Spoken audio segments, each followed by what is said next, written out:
ব্রাহ্মণবাড়িয়ায় চিকিৎসকের অবহেলায় রোগীর মৃত্যুর অভিযোগ, হাসপাতালে উত্তেজনা, কর্তৃপক্ষের স্বীকারোক্তি।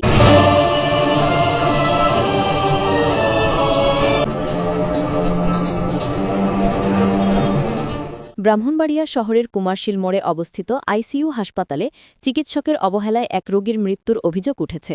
শুক্রবার ৪ নভেম্বর দিবাগত রাত ১২টার দিকে এই ঘটনাকে কেন্দ্র করে রোগীর স্বজনদের মধ্যে তীব্র ক্ষোভ ও উত্তেজনা ছড়িয়ে পড়ে।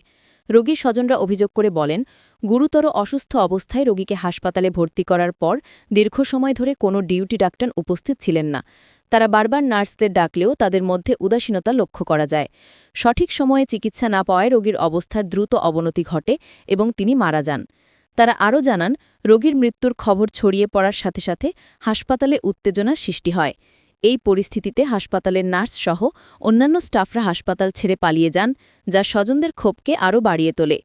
এ বিষয়ে যোগাযোগ করা হলে হাসপাতালের চেয়ারম্যান ডাক্তার আক্তার হোসেন ঘটনার সত্যতা স্বীকার করে বলেন, রোগীর মৃত্যুর ঘটনাটি আমরা স্বীকার করছি, এটি একটি দুঃখজনক ঘটনা।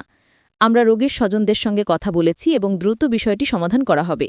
হাসপাতাল কর্তৃপক্ষ জানিয়েছে, এই ঘটনাটি গুরুত্বের সঙ্গে দেখা হচ্ছে। একটি তদন্ত কমিটি গঠন করে পুরো বিষয়টি খতিয়ে দেখা হবে এবং কর্তব্যে অবহেলার প্রমাণ পাওয়া গেলে দোষীদের বিরুদ্ধে কঠোর ব্যবস্থা গ্রহণ করা হবে।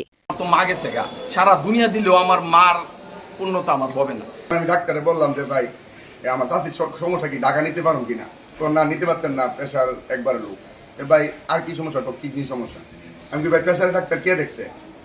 হ্যাঁ, প্রেশারের যে সমস্যা, প্রেশার ডাক্তার কেউ দেখছে না।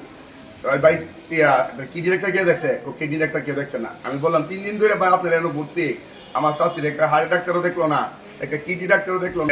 যে দায়িত্বে আছে ডাক্তার আক্তার হোসেন, উনি ব্রাহ্মণবাড়িয়ার সব ডাক্তাররা মানে নিয়ন্ত্রণ করে, কেরা যেন আসবো কেরা না আসবো। ওনার এর কারণে মানে জিম্মি ধরতে এক ধরনের যে আজকাল আমি একটা হসপিটালে জড়িত ছিলাম, আমি কিছু টুকটাক জানি, আমার চাষির জন্য আমি কিছু হইলে করতে পারতাম, ডাক্তার কল আনতে পারতাম, কিন্তু আমি একমাত্র না আসে কারণ একমাত্র ওনার আতঙ্ক, কারণ আমি একটা হাসপাতালের সাথে জড়িত আছি। উনি এই জিনিসগুলো ফুংগামতি করে, হ্যাঁ এই ফুংগামতি ধরে আমি এর একমাত্র আসছি না, আমার চাষি আমি দেখতে পাচ্ছি।